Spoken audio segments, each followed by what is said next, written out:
बिस्मिल्लाहिर्रहमानिर्रहीम। अस्सलाम वालेकुम डियर स्टूडेंट्स, कैसे हैं आप सब। उम्मीद करता हूँ खैर आफियत से होंगे। स्टूडेंट्स, प्रीवियस लेक्चर में हमने चैप्टर नंबर 14, 15 एंड 18 के लॉन्ग क्वेश्चंस क्लियर किए। इसके अलावा चैप्टर नंबर 17 एंड 18 के शॉर्ट क्वेश्चंस भी सारे क्लियर कर लिए। आज के लेक्चर में बच्चों चैप्टर नंबर 16 बेसिक इलेक्ट्रॉनिक्स के शॉर्ट क्वेश्चंस करेंगे। ध्यान से देखिएगा, निशान लगा लीजिए बुक पे, कोई भी शॉर्ट आपका मिस ना हो। बच्चे सबसे पहला शॉर्ट है डिफाइन इलेक्ट्रॉनिक्स।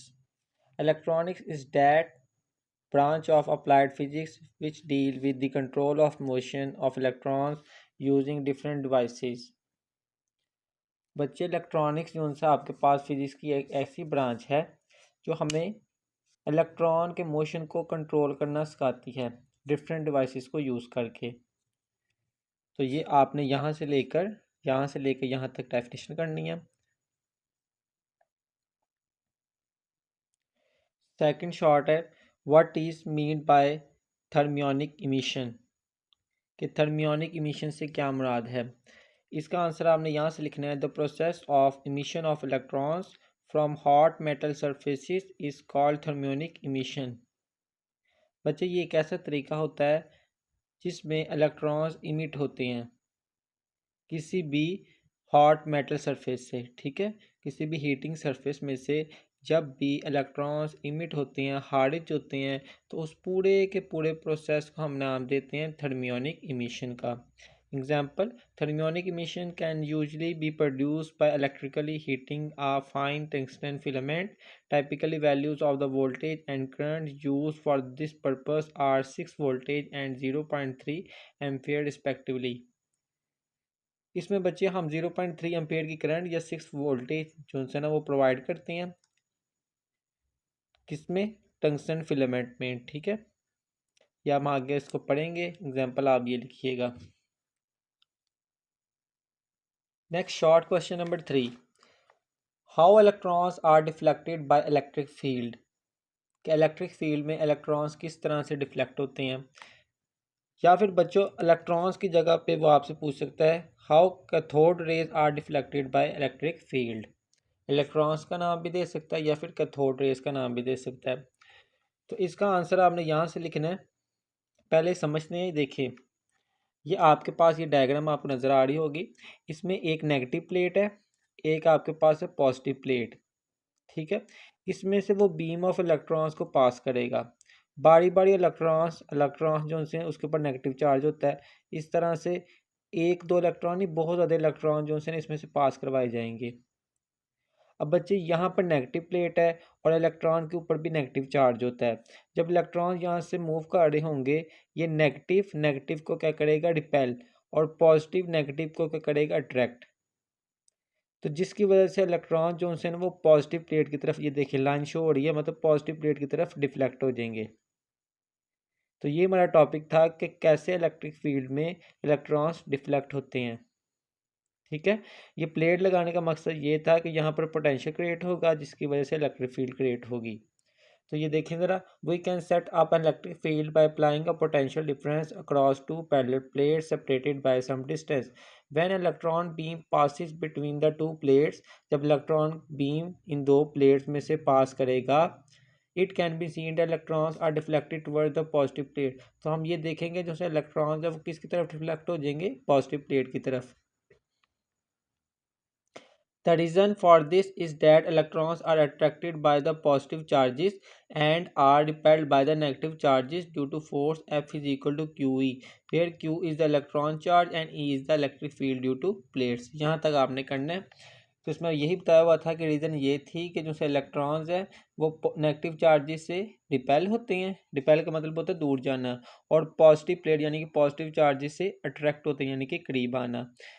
और किस फोर्स की वजह से ये हो रहा है, इलेक्ट्रिक फोर्स की वजह से, जिसको एफ से रिप्रेजेंट करते हैं। क्यू चार्ज है इलेक्ट्रॉन्स का, ई जो के प्लेट्स के दरमियान में इलेक्ट्रिक फील्ड क्रिएट हुई थी पोटेंशियल की वजह से। ठीक है, तो यहाँ तक आपने याद करना है। क्वेश्चन किस तरह से आएगा, how electrons are deflected by electric field. इसी तरह से वो पूछेगा क्या, how electrons are deflected by magnetic field. कहते हैं now we apply magnetic field at right angle to the beam of electron by using a hard magnet. अब देखें दोबारा वही डायग्राम है, लेकिन इस दफ़ा क्या यूज़ किया उसने, हार्ड मैग्नेट यूज़ किया। तो इलेक्ट्रॉन का बीम इसी तरह से यहाँ से पास करेगा, नॉर्थ पोल से गुजर कर जैसे ही वो साउथ पोल पर आएगा तो आप देख सकते हैं कि जो सा वो इलेक्ट्रॉन्स का बीम है वो डिफ्लेक्ट कर गया। ठीक है, इसी तरह से वो आगे वो कहेगा कि अगर मैं इसको चेंज कर दूं, मतलब साउथ की जगह नॉर्थ कर दूं, नॉर्थ की जगह साउथ कर दूं, तो फिर से क्या होगा कि ये जो से इलेक्ट्रॉन्स है मूव करते करते इस डायरेक्शन में डिफ्लेक्ट कर देंगे। ये देखिए ज़रा, कहता है on the screen is getting reflecting from its original direction, now change the direction of the hard magnet. इस दफ़ा आपने हार्ड मैग्नेट की डायरेक्शन को चेंज करना है। We will see that the spot on the fluorescent screen is getting reflected in the opposite direction. तो फिर electron का बीम जो उनसे हैं वो अपोजिट डायरेक्शन में डिफ्लेक्ट हो जाएंगे। जैसा कि ये देखें डायग्राम में नज़र आ रहा है, ये लाइट आपको ग्रीन रंग की नज़र आ रही होगी, इसमें इलेक्ट्रॉन जो से बीम है वो डिफ्लेक्ट हुए हैं अपोजिट डायरेक्शन में। तो ये किस वजह से हुआ, हमने पोल्स को चेंज किया। ठीक है, तो ये आपने यहाँ तक करना अच्छी तरह से। ये आपके पास तो 4 शॉट हो गए, 5वां शॉट आपने करना है। कैथोड रे ऑसिलोस्कोप क्या होता है? Cathode ray oscilloscope, cathode ray oscilloscope जिसको सीआरओ भी कहते हैं, इज एन इंस्ट्रूमेंट, एक ऐसा आला है which is use to display the magnitude of changing electric currents और इलेक्ट्रिक पोटेंशियल्स। अगर हमें चेंज होते हुए इलेक्ट्रिक करंट्स या फिर इलेक्ट्रिक पोटेंशियल्स की क्वांटिटी का मैग्नीट्यूड फाइंड करना हो तो फिर हम ये इंस्ट्रूमेंट यूज़ करते हैं जिसको कहते हैं कैथोड रे ऑसिलोस्कोप। ठीक है, तो ये आपने यहाँ से लेके यहाँ तक डेफिनेशन इसकी करनी है। ये आपको शॉर्ट में पूछेगा what is mean by CRO या कैथोड रे ऑसिलोस्कोप। नेक्स्ट बच्चों क्वेश्चन नंबर 6, आप इसको 6 का नाम दे देंगे 5 का। नेक्स्ट देखें आगे, ये इसमें से शॉर्ट बनता है कि इसके कंपोनेंट्स बताएं। ये पूरा पूरा आपके पास है कैथोड रे ऑसिलोस्कोप, लेकिन इसके कंपोनेंट्स हैं, मतलब ये डिवाइड हुआ हुआ है। नंबर 1 हिस्सा जिसको हम कहते हैं electron gun with control grid, ये आपके पास यहाँ तक जो हिस्सा है ना इसको कहते हैं इलेक्ट्रॉन गन। इलेक्ट्रॉन गन में जो सा मेन रोल होता है वो ग्रिड का होता है, इसलिए कहता है विद कंट्रोल ग्रिड, मतलब ग्रिड उसको कंट्रोल कर रही होती है। आगे नंबर 2 जो सा हिस्सा है वो है डिफ्लेक्टिंग सिस्टम, या फिर इसको डिफ्लेक्टिंग प्लेट्स भी कहते हैं।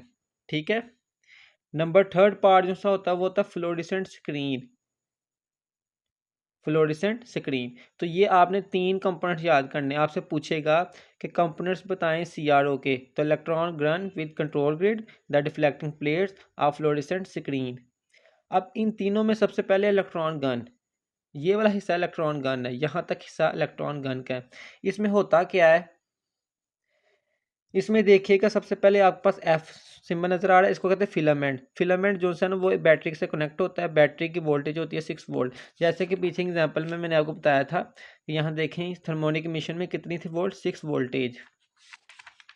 तो 6 वोल्ट होती है, इसमें आपका फिलामेंट होता है जो बैटरी से कनेक्ट होता है, उसकी वोल्टेज होती है 6 वोल्ट।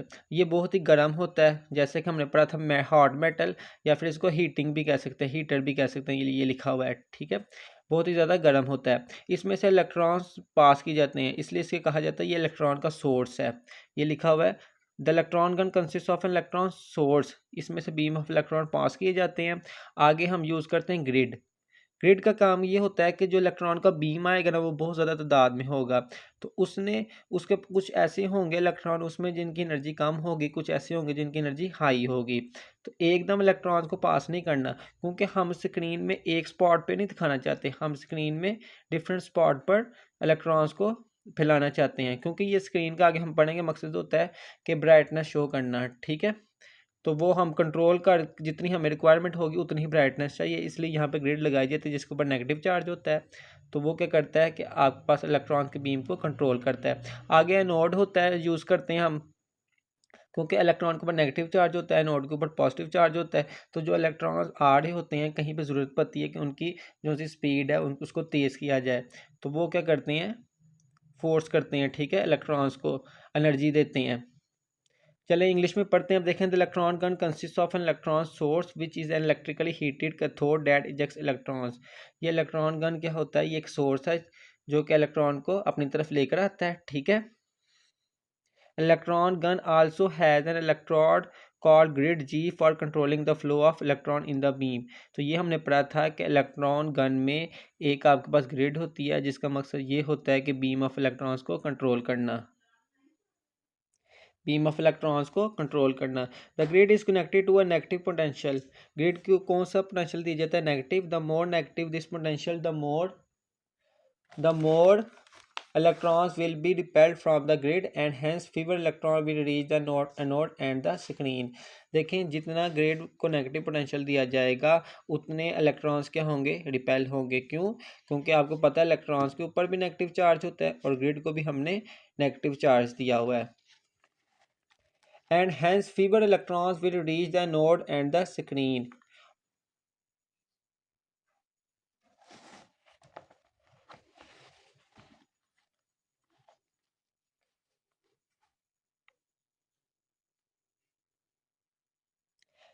या आप ऐसे करें, इसको यहाँ तक याद करें। डेफिनेशन में जब पूछेगा डिफाइन इलेक्ट्रॉन कन, तो यहाँ से लेकर आपने यहाँ तक करना है। आगे बचिए हम इसका पढ़ते हैं डिफ्लेक्टिंग प्लेट्स का। मैं आपको उर्दू समझाता हूँ कि जब इलेक्ट्रॉन्स यहाँ तक नोड तक आएंगे तो हम ये चाहते हैं कि जो से इलेक्ट्रॉन्स है ना वो एक स्पॉट पे इकट्ठे नहीं होने चाहिए, क्योंकि हमने ब्राइटनेस शो करनी है। ब्राइटनेस के लिए इलेक्ट्रॉन्स को डिफरेंट स्पॉट्स पर होना चाहिए, इसलिए आगे डिफ्लेक्टिंग प्लेट्स यूज़ की जाती हैं। डिफ्लेक्टिंग प्लेट्स दो तरह की होती हैं, एक वर्टिकल लगाई जाती हैं और दूसरी हॉरिजेंटल लगाई जाती हैं। वर्टिकल लगाने का मकसद ये होता है कि इलेक्ट्रॉन जब इस तरफ सीधी डायरेक्शन में मूव कर रहा होता है ना, तो उसको उसको स्क्रीन पर फैलाने के लिए वर्टिकल प्लेट लगाई जाती हैं ताकि कुछ इलेक्ट्रॉन्स इस डायरेक्शन में जाएं, लेकिन सारे इलेक्ट्रॉन्स इसी डायरेक्शन में नहीं जाने चाहिए। कुछ सीधे भी आने चाहिए, इस तरफ भी आने चाहिए, ठीक है, फैलने चाहिए, इसलिए आगे हॉरिजॉन्टल प्लेट्स भी लगाई जाती हैं। तो ये काम होता है डिफ्लेक्टिंग प्लेट्स का। तो ये आपने यहाँ से याद करना है। After leaving the electron gun, the electron beam passes through a pair of horizontal plates. A potential difference applied between these plates deflects the beam in a vertical plane. This pair of plates providing the y-axis or vertical movement of the spot on the screen. Similarly, a pair of vertical plates provide the x-axis on horizontal movement of the spot on the screen. तो ये मैंने आपको बताया था कि जो से आपके पास vertical plates होती हैं वो इसलिए उसका काम ये होता है कि जो से आपके पास बीम ऑफ इलेक्ट्रॉन है उसको वर्टिकल डायरेक्शन में लेकर जाया जाए, और हॉरिजॉन्टल प्लेट्स का काम होता है कि हॉरिजॉन्टल डायरेक्शन में लेकर जाया जाए। तो ये आपने याद करना है deflecting plates. Function of deflecting plates आपसे पूछेगा पेपर में, तो उसमें आप ये लिखिएगा। नेक्स्ट आपके पास है द फ्लोरेसेंट स्क्रीन। आपको लाता भी पूछ सकता है फ्लोरेसेंट स्क्रीन क्या होती है। पहले ये समझें कि यहाँ पर हमने देखा था डिफ्लेक्टिंग प्लेट से हमने जितने भी इलेक्ट्रॉन्स हैं उसको फैला दिया। अब वो इलेक्ट्रॉन जो उनसे ना अब ये फास्ट मूविंग इलेक्ट्रॉन जो उनसे ना वो स्क्रीन पर आके टकराएंगे, ठीक है। जैसे ही वो स्क्रीन पर आके टकराएंगे यहाँ पर लाइट लाइट निकलेगी, ठीक है, लाइट निकलेगी जिससे हमें पता लग जाएगा स्क्रीन क्या हो गई है, ब्राइट हो गई है। अब ये जो से आपके पास CRO है यानी कि कैथोड रे ऑसिलोस्कोप है बच्चों, ये पहले वक्तों में जो टीवी होते थे अभी भी घरों में मौजूद हैं, तो उसमें ये यूज़ होता था। ये बेसिकली हम स्क्रीन की ब्राइटनेस को कम ज़्यादा करने के लिए इस्तेमाल करते हैं, ठीक है। तो ये आपने याद कहाँ से करना है, ये देखिएगा ज़रा। The screen of a cathode ray tube consist of a thin layer of phosphor. ये जो स्क्रीन होती है कैथोड ऑस्किलोस्कोप की, ये किससे बनी होती है? फास्फोर से। Which is a material that gives light. ये एक ऐसा मटीरियल जो आपको लाइट देता है as a result of bombardment by fast moving electrons. जब फास्ट मूविंग इलेक्ट्रॉन्स की बॉम्बार्डमेंट होती है, ठीक है, यानी कि इलेक्ट्रॉन्स इसके ऊपर आकर टकराते हैं, तो यहाँ से एक लाइट इमिट होती है जिससे स्क्रीन क्या हो जाती है? ब्राइट हो जाती है। अब आगे इसका यूज़ आपने याद रखना है। ये आपके पास सवाल अभी तक हो गए हैं। 7th वाला क्वेश्चन था इलेक्ट्रॉन गन, 8 वाला आपने करना है डिफ्लेक्टिंग प्लेट्स, 9 वाला फ्लोरेसेंट स्क्रीन, और यहाँ से 10 वाला शॉर्ट आपका ये बनेगा कि CRO का यूज़। बड़ा इंपॉर्टेंट सवाल है ये, CRO का यूज़ बताएं।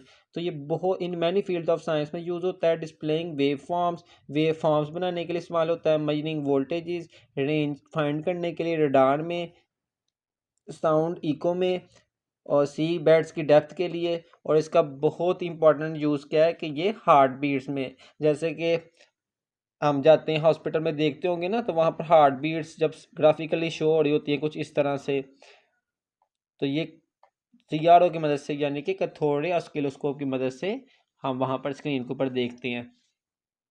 नेक्स्ट डॉट ऑपरेशन है आपके पास, एंड ऑपरेशन एंड और ऑपरेशन हमने कर लिया है। नेक्स्ट बच्चों नॉट ऑपरेशन है। सबसे पहले आपको पता होना चाहिए कि नॉट गेट क्या होता है। यहाँ से आपने डेफिनेशन करनी है, the electronic circuit which implements not operation is known as not gate. इसकी डेफिनेशन है ऐसा सर्किट जो कि नॉट ऑपरेशन के ऊपर इम्प्लीमेंट हो उसको कहते हैं नॉट गेट। अब ये सर्किट किस तरह का होता है बच्चे, ये सर्किट इस तरह का होता है, इसमें आपके पास यहाँ पर होते हैं वोल्टेज, यहाँ पर होते हैं स्विच और यहाँ पर होता है लैंप। अब जब मैं जो सा स्विच को अभी ऑन ही है, ठीक है, स्विच अभी ऑन ही है, करंट यहाँ से फ्लो करेगा, स्विच की तरफ आएगा नहीं बल्कि ऐसे इस पाथ पे फ्लो करता हुआ लैंप तक पहुँच जाएगा, तो लैंप जो है ना वो ऑन हो जाएगा क्योंकि इसको करंट मिल गई है, ठीक है।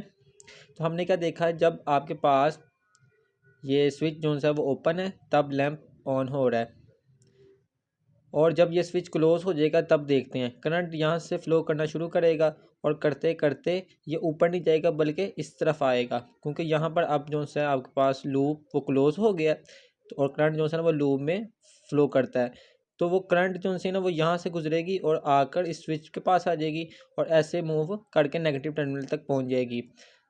क्यों? क्योंकि जो सा करंट जो सा होता है वो लीस्ट रेजिस्टिव पाथ को फॉलो करती है। यहाँ पर स्विच के केस में रेजिस्टेंस कम होती है और लैंप के अंदर बेसिकली फिलामेंट लगा होता है और वहाँ पर रेजिस्टेंस ज़्यादा होती है, इसलिए करंट जो है ना वो स्विच तक आएगा और इसी पाथ में मूव करता रहेगा, लैंप तक जाएगा नहीं, जिसकी वजह से लैंप जो है वो ऑफ रहेगा, ठीक है। तो हमने क्या देखा, जब आपके पास ये देखें, जब स्विच ओपन था लैंप ऑन रहा, जब स्विच क्लोज है लैंप ऑफ रहा। तो ये देखें अब इसका ट्रुथ टेबल भी आसान हो गया, जब ज़ीरो वैल्यू होगी तब 1 और जब 1 वैल्यू होगी तब 0। क्यों? क्योंकि हमें पता है जब करंट मिली ही नहीं, जब करंट मिली ही नहीं यानी कि जब 0 था तब आपने देखा था लैंप तो ऑन हो गया था, यानी कि जब स्विच जो सा वो ओपन था तब लैंप ऑन हो गया था, जैसे ही स्विच को हमने क्लोज़ किया तो लैंप ऑफ ही रहा। जैसे कि हमने डायग्राम में समझा है कि जब स्विच जो है वो ओपन था तब लैंप जो है वो ऑन हो गया था, लेकिन जैसे ही स्विच को क्लोज़ किया इस दफ़ा लैंप ऑन नहीं हुआ क्योंकि करंट ने लीस्ट पाथ को फॉलो किया। तो याद आपने ट्रुथ टेबल कैसे रखना है, जब 0 होगा तो 1, जब 1 होगा तो 0, 0 होगा तो 1, 1 होगा तो 0, यह आपने याद रखना है। इसके अलावा इसका बच्चों इसमें देखें एक ही इनपुट होती है और एक ही आउटपुट होती है, तो ये इसका आपने सिंबल याद रखना है, डेफिनेशन याद रखनी है एंड ट्रुथ टेबल याद रखना है, और अगर आपको सर्किट आएगा इसका तो ये सर्किट आपने बनाना है।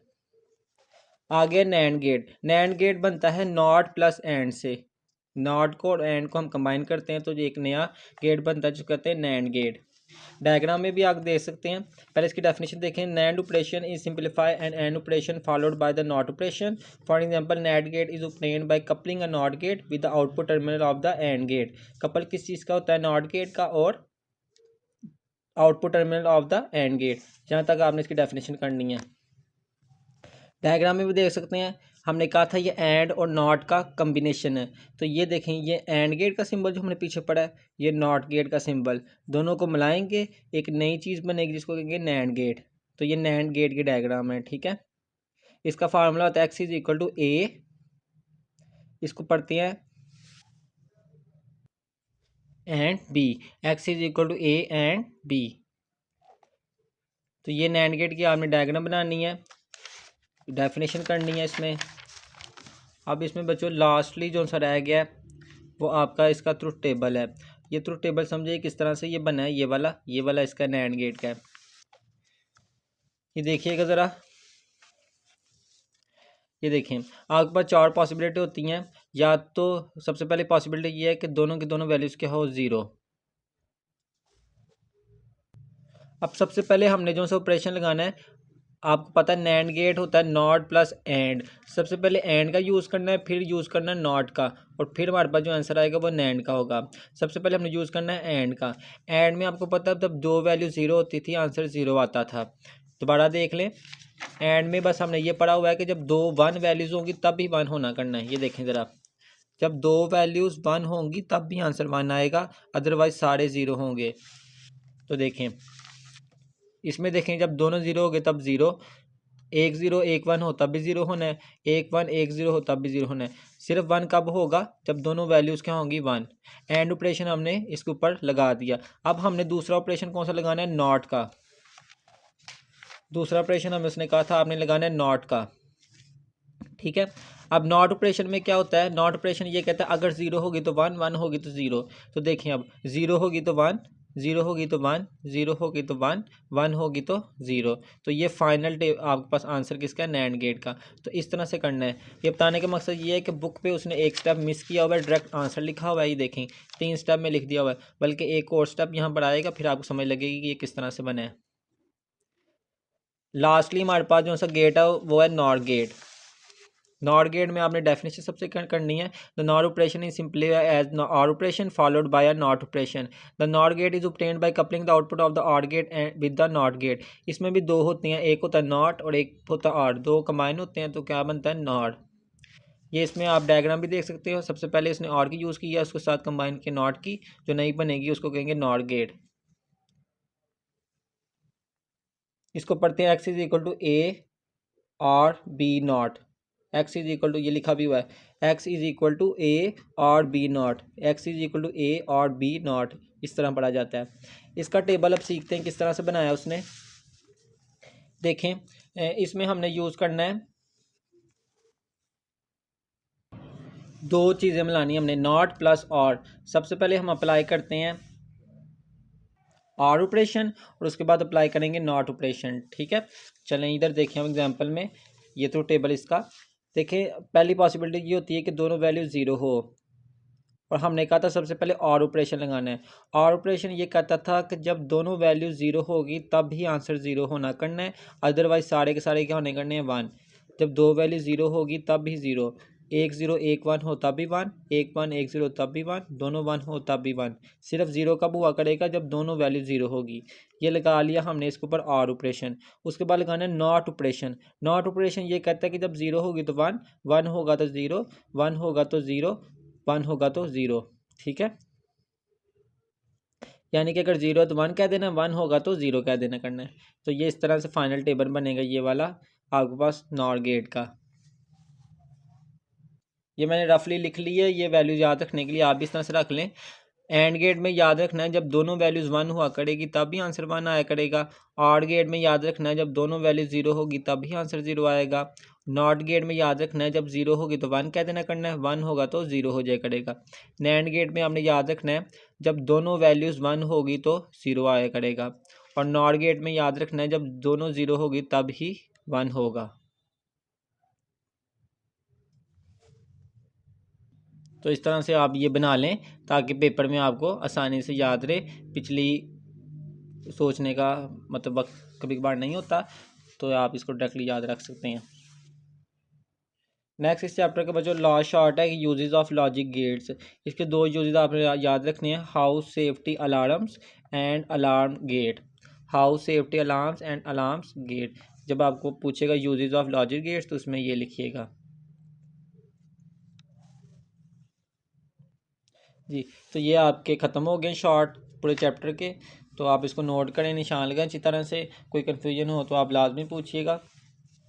अगर चैनल पर नहीं है तो लाइक करें, सब्सक्राइब करें। ओके बच्चे, अपना ख्याल रखें। अल्लाह हाफिज़। हमने बात करनी है एनालॉग एंड डिजिटल इलेक्ट्रॉनिक्स की। अब बच्चे इसमें सबसे पहले आपको पता होना चाहिए, इसमें से ना टोटल क्वेश्चंस बन रहे हैं, 5 शॉर्ट बनेंगे इस टॉपिक में से। सबसे पहले है define analog quantities and digital quantities क्या होती हैं। एनालॉग क्वांटिटीज़ और डिजिटल क्वांटिटीज़ के बारे में पढ़ते हैं। इसका आंसर आपको मिलेगा यहाँ से फर्स्ट लाइन पर।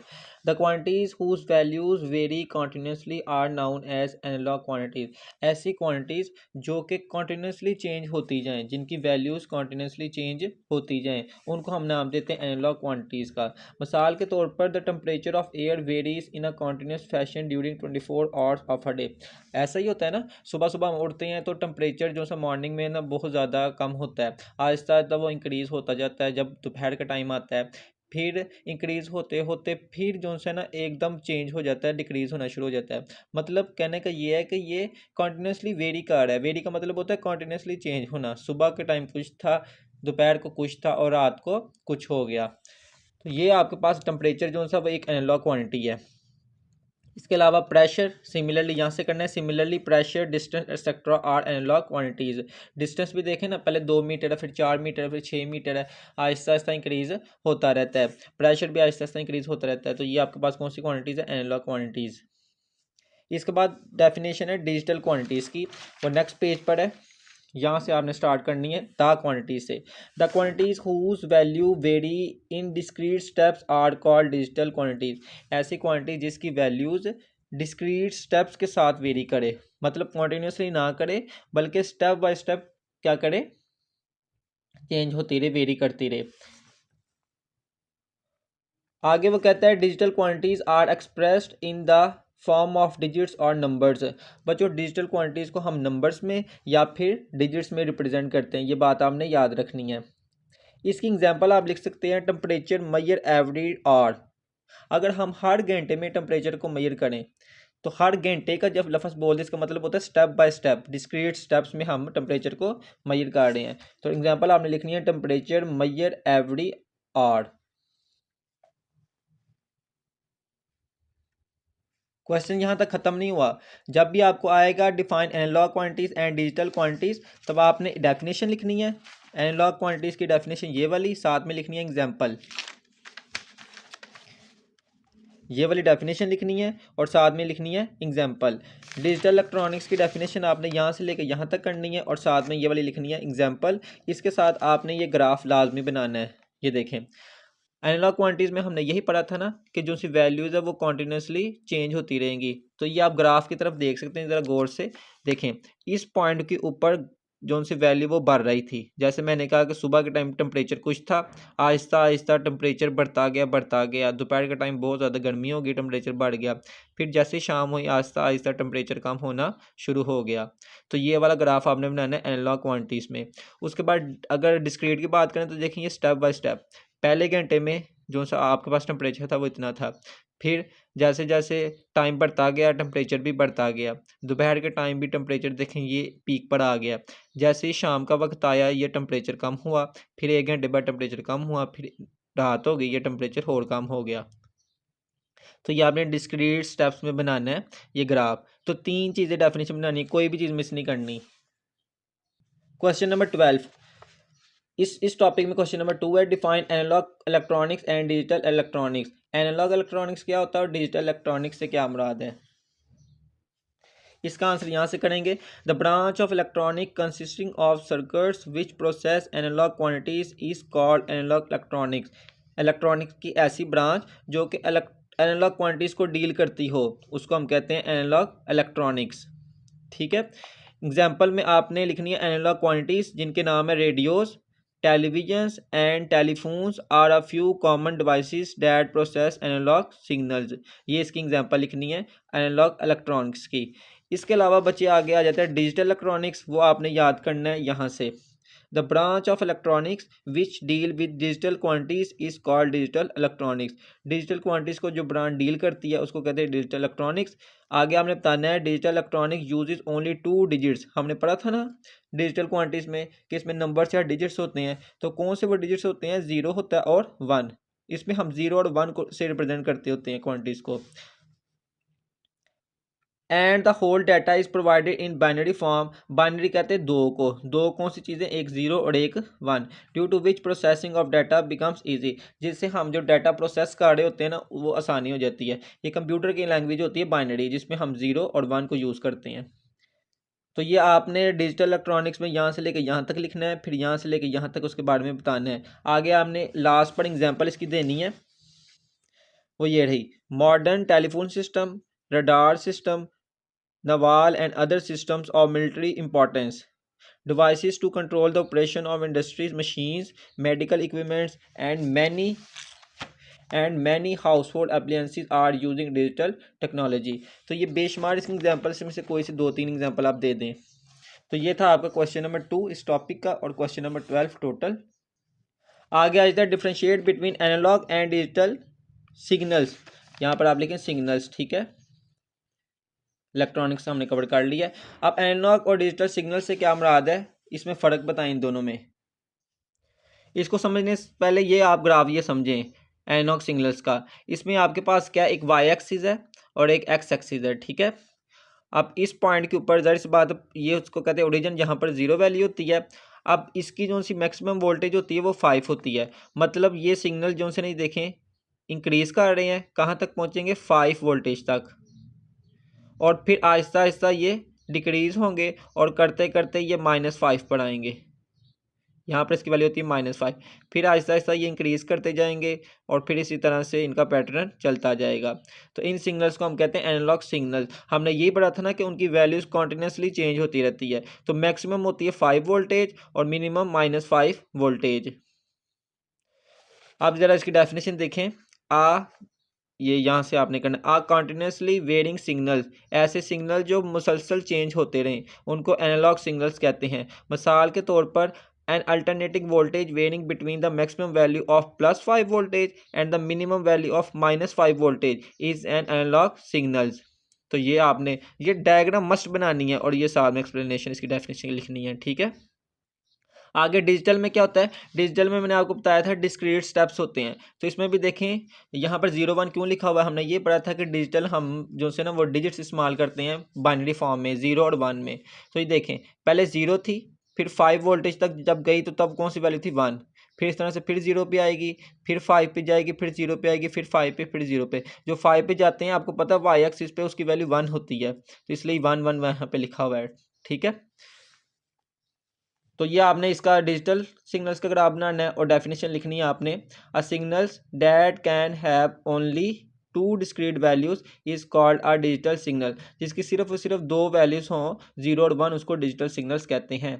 For example a voltage with square wave form, ये आपके पास स्क्वेयर बने हुए हैं ना, इसको कहते हैं square wave form, is a digital signal. This signal has only two values +5 voltage and 0 voltage। देखें पहले ऊपर गई थी और ऊपर हमने देखा था कि +5 वोल्टेज होता है, फिर नीचे आई 0 पे, 0 से नीचे नहीं गई यानी कि माइनस में नहीं गई वैल्यू, तो इसकी 5 वोल्टेज और 0 वोल्टेज होती है वैल्यू, ठीक है। The high value voltage is 5, maximum कितनी होती है 5 और मिनिमम कितनी होगी 0, is 5 voltage and the low voltage is 0 volt. तो आपने क्या करना है, एनालॉग की डिजिटल की डेफिनेशन, उसकी वोल्टेज के बारे में बताना है और साथ में डायग्राम दोनों के अलग-अलग बनानी है।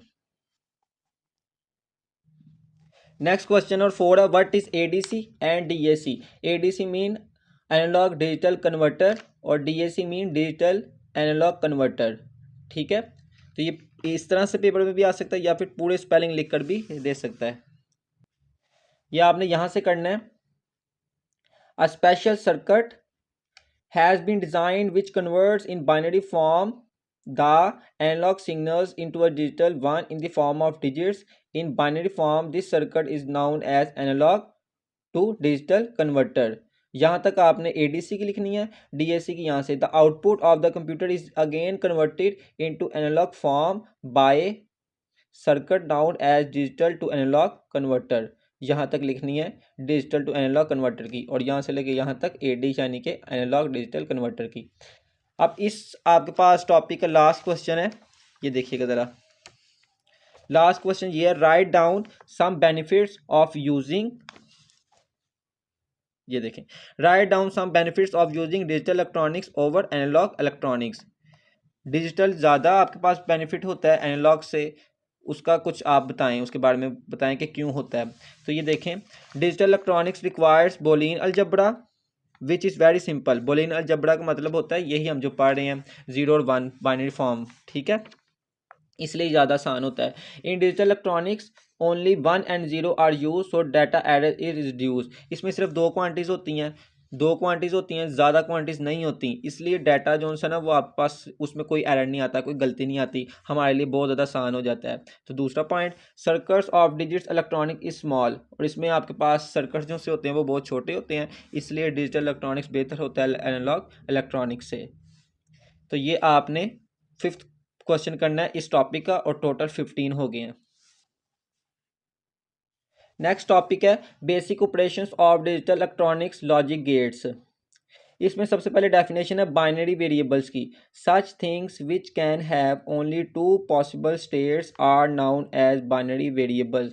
जैसे कि बच्चे डेली लाइफ में भी हमारे पास दो पॉसिबल स्टेट्स होती हैं, ठीक है, या फिर हम कहते हैं राइट हैंड साइड एक और एक कहते हैं लेफ्ट हैंड साइड, या फिर हम कहते हैं ये चीज़ गलत है या फिर हम ये कहते हैं ये चीज़ सही है, ट्रू होता है या फिर फॉल्स होता है, लेफ्ट हैंड साइड होती है या फिर राइट हैंड साइड होती है। स्विच के बारे में बात करें, इन्होंने बताया हुआ है स्विच या फिर ओपन हो सकता है या फिर क्लोज हो सकता है। तो दो पॉसिबल स्टेट्स होती हैं, ठीक है, तो जिसकी दो पॉसिबल स्टेट्स हो उसको कहते हैं बाइनरी वेरिएबल्स। ऐसी चीज़ें जिसकी दो पॉसिबल स्टेट्स हो उसको कहते हैं बाइनरी वेरिएबल्स। और ये जो स्टेट्स होती है बाइनरी वेरिएबल्स की are usually represented by the digits 0 and 1। Binary variables की जो सी आपके पास स्टेट्स हैं उनको हम रिप्रेजेंट करेंगे 0 और 1 से। तो यहाँ तक आपने लिखना है। जब आपसे पूछेगा डिफाइन बाइनरी वेरिएबल्स, ये बाइनरी वेरिएबल्स की डेफिनेशन है। उसके बाद बच्चों डेफिनेशन आ जाती है लॉजिक स्टेट्स या फिर लॉजिक वेरिएबल्स की। ये नीचे लिखा हुआ है लॉजिक स्टेट्स या फिर लॉजिक वेरिएबल। ये आपने यहाँ से करनी है the possible combination of input and output states of this circuit, these states are also called logic states और लॉजिक वेरिएबल्स। यहाँ तक आपने करनी है। इनपुट और आउटपुट स्टेट की जितनी भी पॉसिबल कॉम्बिनेशन होती है उसको हम लॉजिक स्टेट्स या लॉजिक वेरिएबल्स कहते हैं, ठीक है। ये आगे हम नेक्स्ट पढ़ेंगे, समझेंगे इसको। तो यहाँ तक आपने करनी है लॉजिक वेरिएबल्स की।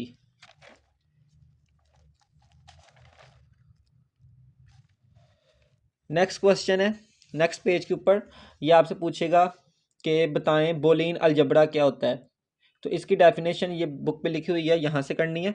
जॉर्ज बोली इन्वेंटेड अ स्पेशल अलजबरा, उसने एक स्पेशल अलजबरा दिया जिसको बोलियन अलजबरा का नाम दिया, या इसको अलजबरा ऑफ लॉजिक्स भी कहते हैं। ये मैथ की एक ऐसी ब्रांच है जो कि डील करती है लॉजिक वेरिएबल्स के दरमियान ताल्लुक, ठीक है।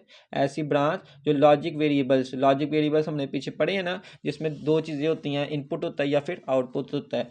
तो उसके बारे में जो रिलेशन होता है यानी कि ताल्लुक होता है वो हमें कौन बताता है, बोलियन अलजबरा। यहाँ से लेकर यहाँ तक डेफिनेशन करनी है। अगर ये नहीं करनी तो फिर ये वाली कर लें। The algebra use to describe, एक ऐसा अलजबरा जो कि इस्तेमाल हो डिस्क्राइब करने के लिए लॉजिक ऑपरेशंस को सिंबल्स के ज़रिए, उसको कहते हैं बोलियन अलजबरा। यहाँ तक करें डेफिनेशन, ये वाली कर लें या ये वाली कर लें। नेक्स्ट क्वेश्चन है what are 3 universal logic gates. अब लॉजिक गेट जो यूनिवर्सल हैं वो 3 आपसे पूछेगा पेपर में कि नाम बताएं। तो फर्स्ट आपके पास होता है एंड गेट, ये कैपिटल लिखना है A and D, and gate. O capital R gate. और N O T not gate. 3 आपके पास गेट्स होते हैं, एंड और एंड नॉट। अब सबसे पहले हम पढ़ेंगे एंड ऑपरेशन के बारे में। बट जो एंड ऑपरेशन जो सा होता है ना, वो एक ऐसा ऑपरेशन होता है जो आपको तब आउटपुट में वैल्यू 1 देता है जब सारी की सारी इनपुट 1 हो। एक ऐसा ऑपरेशन जो आउटपुट में वैल्यू 1 दे जब तमाम की तमाम इनपुट क्या हो, 1 हो, उसको हम एंड ऑपरेशन का नाम देते हैं। एंड ऑपरेशन को नेक्स्ट समझने के लिए सबसे पहले आपको पता होना चाहिए एंड गेट के बारे में, ठीक है। अब बच्चों एंड गेट क्या होता है, द सर्किट, एक ऐसा circuit which implements the AND operation is known as AND gate. यहाँ तक आपने एंड गेट की डेफिनेशन करनी है। उसका जो सा आपके पास सिंबल होता है एंड गेट का, वो इस तरह से होता है। ये सिंबल आपने याद रखना है। अब ये सिंबल के बारे में समझाता हूँ मैं आपको एंड ऑपरेशन के ज़रिए से। ये देखिएगा ज़रा बच्चे, ये आपके पास सर्किट होता है एंड ऑपरेशन का, ठीक है। एंड ऑपरेशन का ये सर्किट होता है, इसमें हमारे पास कम से कम 2 इनपुट्स होती हैं। कितनी इनपुट्स होती हैं, 2, ठीक है। ज़्यादा से ज़्यादा जितनी मर्जी हो सकती है लेकिन कम से कम 2 इनपुट्स होती हैं। इनपुट्स मैं किसको कह रहा हूँ, ये जो से स्विच लगाए हुए हैं इनको इनपुट्स कहते हैं। क्यों इनको इनपुट्स कहते हैं, देखें किसी भी सर्किट में करंट फ्लो करने के लिए स्विच का रोल होता है। अगर आपके पास स्विच ऑफ होगा करंट फ्लो नहीं करेगा, अगर स्विच ऑन होगा तो करंट फ्लो करेगा, ठीक है। अब यहाँ पर ये देखें आपको नज़र आ रहा है ये स्विच जो है ना ये ओपन है, क्लोज नहीं है। क्लोज होता तो ये लूप की शक्ल में बनता, मतलब ये वाली चीज़ नीचे होती, ठीक है।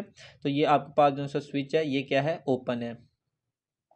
ये दोनों स्विच आपके पास क्या है, ओपन। याद रखिए आपको पता है कि जब 2 स्विच ओपन होते हैं तो सर्किट में करंट फ्लो नहीं करता। जब फ्लो ही नहीं करेगा तो ये लैंप जो है वो ग्लो नहीं करेगा। तो हमने क्या कहा कि जब 2 स्विच आपके पास ओपन होंगे तो लैंप भी क्या होगा, ऑफ होगा, ठीक है। अब बाइनरी फॉर्म में आपने याद रखना है, आगे मैं समझा रहा हूँ ये आप याद रखें। जब भी क्लोज्ड हुआ करेगा तब वैल्यू 1 हुआ करेगी, जब भी ओपन हुआ करेगा तब वैल्यू 0 हुआ करेगी। क्लोज के लिए 1, ओपन के लिए 0। इसका मतलब ये हुआ कि देखें, मैंने कहा था क्लोज के लिए 1, लेकिन ये दोनों के दोनों इनपुट्स यानी कि स्विच क्या है, ओपन है। तो जब दोनों इनपुट ओपन है मतलब दोनों की वैल्यू क्या है, 0। दोनों की वैल्यू क्या है, 0। तो फिर लैंप क्या होगा, ऑफ होगा। ठीक है, अब आगे देखें, एक आपके पास स्विच मैंने क्या कर दिया है, क्लोज कर दिया, और एक स्विच को ओपन ही रहने दिया है। जब एक स्विच क्लोज होगा लेकिन दूसरा स्विच ओपन होगा तब भी लैंप क्या होगा, ऑफ होगा। क्यों, क्योंकि करंट ने तो यहाँ से फ्लो करना है ना, करंट यहाँ से फ्लो करती हुई जाएगी, यहाँ स्विच से तो गुजर जाएगी, लेकिन अगला स्विच तो आपके पास क्या है, वो तो ओपन है। जब ये ओपन है तो करंट आगे तक पहुँचेगी नहीं, तो लैंप फिर क्या रहेगा, बंद रहेगा, ऑफ रहेगा। तो जब एक स्विच भी क्लोज हुआ तो लैंप ऑफ हुआ। अगला देखें, ये हम ये पढ़ रहे हैं कि किसी भी चीज़ की 4 पॉसिबिलिटीज़ होती है, या फिर दोनों स्विच ओपन होते हैं, या एक स्विच क्लोज होता है, एक ओपन होता है। अब ये देखें, अगर मैं पहले वाले को ओपन कर दूं, पहले वाला ओपन कर दिया, दूसरा क्लोज कर दिया, अभी भी लैंप ऑफ रहेगा। क्यों, क्योंकि करंट ने यहाँ से फ्लो करना है, तो ये स्विच तो आपके पास ओपन है, करंट आगे जा नहीं सकता, जब जाएगा नहीं तो लैंप भी ऑफ रहेगा। चौथी पॉसिबिलिटी, अगर दोनों के दोनों स्विच क्लोज कर दिए, देखें ये स्विच भी क्लोज, ये स्विच भी क्लोज, तो ये एक लूप बन गया। लूप का मतलब होता है जो किसी भी साइड से खुला ना हो, हर साइड से बंद हो। तो करंट यहाँ से फ्लो करेगा, गुजरता गुजरता गुजरता लैंप तक जाएगा, और जब यहाँ पहुँचेगा तो लैंप ग्लो करना शुरू कर देगा। ठीक है, लाइट निकलनी शुरू कर देगी। तो यहाँ से आपने क्या सीखा कि जब तक दोनों के दोनों स्विच क्लोज रहेंगे, क्लोज रहने का मतलब जब दोनों की दोनों वैल्यू 1 रहेगी, जब दोनों की दोनों वैल्यू 1 रहेगी तब ही आपके पास लैंप जो है वो ऑन होगा। और मैंने आपको स्टार्टिंग में क्या बताया था कि जब सारी की सारी इनपुट 1 होगी तब ही आउटपुट 1 होगी। तो ये देखें चौथी पॉसिबिलिटी में, जब सारी की सारी इनपुट, ये इनपुट भी 1 है, ये इनपुट भी 1 है। क्यों, क्योंकि ये दोनों क्लोज थे, और क्लोज के लिए मैंने आपको 1 का नाम बताया था कि जब दोनों की दोनों इनपुट 1 होगी तब ही आपको आउटपुट में 1 मिलेगा। यही आपके पास एंड ऑपरेशन होता है। ठीक है, एंड ऑपरेशन क्या बताता है कि जब दोनों की दोनों इनपुट 1 होगी तब भी आपको आउटपुट 1 मिलेगी, यानी कि जब दोनों के दोनों स्विच क्लोज होंगे तब भी आपका लैंप जो है ना वो ऑन होगा। ये सारा कुछ समझने के लिए था, डेफिनेशन आपने लिखी। अब ज़रा सिंबल की तरफ आएँ। सिंबल में देखें, मैंने आपको कहा था कम से कम 2 इनपुट, ये इनको कहते हैं इनपुट, ए और बी। वहाँ पे मैंने एस नाम दिए थे ना, आप ए और बी भी नाम दे सकते हैं। ठीक है, तो 2 इनपुट होंगे लेकिन आउटपुट सिर्फ क्या मिलेगी, एक। किस तरह से लिखते हैं, A dot B, A dot B, ये इसका सिंबल है। अब ट्रुथ टेबल की तरफ आएँ, आपको आसानी से याद हो जाएगा। मैंने आपको बताया था कि जब दोनों के दोनों इनपुट 1 हो गए तब भी आउटपुट में 1 मिलेगा। तो कैसे याद रखा, जब दोनों 1 हो गए तब भी 1, अदरवाइज सारे 0। जब दोनों 0 तब भी 0, जब एक 0 दूसरा 1 तब भी 0, जब पहला 1 दूसरा 0 तब भी 0। ये दोनों के दोनों 0 का मतलब ये है कि दोनों के दोनों स्विच जो से थे वो ओपन थे, तो फिर लैंप भी क्या हुआ, ऑफ रहा, 0 आंसर आया। जब एक स्विच ओपन था, एक क्लोज था, तब भी लैंप ऑफ था, 0 आया। जब पहला स्विच क्लोज था, दूसरा ओपन था, तब भी लैंप ऑफ था, 0 आया। जब दोनों के दोनों क्लोज थे स्विच तब भी लैंप ऑन हुआ, यानी कि 1 आया। तो ये आपने ट्रुथ टेबल याद रखना है आसानी के लिए। कैसे, जब दोनों 1 होंगे तब ही 1 आंसर आएगा, किस में, एंड ऑपरेशन में। ठीक है, अगला टॉपिक है आर ऑपरेशन का। आर ऑपरेशन में देखिए आप नेक्स्ट, आर ऑपरेशन को देखिएगा, पहले समझिएगा, बाद में याद करने, वो याद ना भी हो तो समझा हो तो फिर भी चलिए याद रहता है, पहले इसको समझें। आर ऑपरेशन क्या होता है बच्चे, ये आपके पास आर ऑपरेशन की सर्किट डायग्राम होती है, इसमें 2 स्विच हैं। पिछली डायग्राम में जो स्विच थे वो सीरीज़ में कनेक्ट थे, ठीक है, लेकिन यहाँ पर पैरेलल कनेक्ट है, एक ऊपर और एक नीचे है। इस डायग्राम में आप देख सकते हैं दोनों के दोनों स्विच क्या हैं, ओपन है, A and B are open. जब दोनों स्विच ओपन रहेंगे, देखें करंट ने यहाँ से फ्लो करना है, तो ना ही वो नीचे से गुजर सकता है यहाँ को, ना ही वो ऊपर से सीधा जा सकता है, क्योंकि दोनों के दोनों क्या हैं, ओपन है, तो लैंप ऑफ रहेगा। ठीक है, मतलब ये कि जब दोनों के दोनों स्विच ओपन थे, मतलब दोनों वैल्यू क्या थी, 0 थी, तो आंसर में क्या आएगा, 0। अगला देखें, अब ये देखें नीचे वाले स्विच को क्लोज कर दिया, ऊपर वाला ओपन रहने दिया, करंट यहाँ से फ्लो करता हुआ जाएगा, ऊपर से तो वो गुजर नहीं सकता क्योंकि ऊपर से स्विच ओपन है, ठीक है, लेकिन नीचे से क्लोज है ना, तो यहाँ से जब करंट आएगा तो आता आता नीचे से गुजर के लैंप तक पहुँच जाएगा, ठीक है। तो निचला अगर एक भी हमने क्लोज रखा तो लैंप ग्लो कर गया। इसका मतलब ये हुआ कि अगर एक भी वैल्यू, एक भी इनपुट 1 हुई तो आंसर 1 आ सकता है, एक भी इनपुट 1 हुई तो आंसर 1 आ सकता है, ठीक है। क्लोज के लिए मैंने आपको बताया था 1 का नाम देना है, तो जब भी एक भी इनपुट 1 हुई तो आंसर 1 आ सकता है, ठीक है। चलें, ये आपने जब भी सर्किट डायग्राम आएगी, ये सर्किट डायग्राम इसकी बनानी है, ये इसका सिंबल होता है, इसमें हम प्लस का यूज़ करते हैं, ठीक है। इसकी definition, the electronic circuit which implements the OR operation is known as OR gate, it has 2 or more input and has only 1 output. इसमें वही होता है, हम 2 इनपुट देते हैं और हमें बदले में 1 आउटपुट मिलती है, ठीक है। तो इसकी डेफिनेशन लिखनी है, इसका सिंबल लिखना है, इसका सर्किट डायग्राम, और ये देखें ज़रा ट्रुथ टेबल। मैंने आपको अभी क्या बताया था, अगर एक भी वैल्यू इनपुट हुई, इसमें कोई भी इनपुट नहीं ना, इनपुट का मतलब होता है 1 आंसर में आना, ठीक है। इनपुट बेसिकली हम 1 को कह रहे हैं, मतलब जब सर्किट जो सा था वो एक क्लोज हो, तो दोनों ज़ीरो हैं तो ज़ीरो आएगा।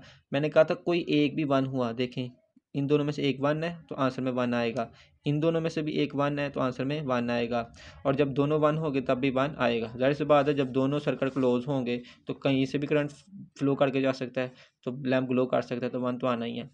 तो याद बस आपने अब कैसे रखना है, याद ऐसे रखना है कि जब आपके पास दोनों ज़ीरो होंगे तब ज़ीरो आंसर आया करेगा, ठीक है।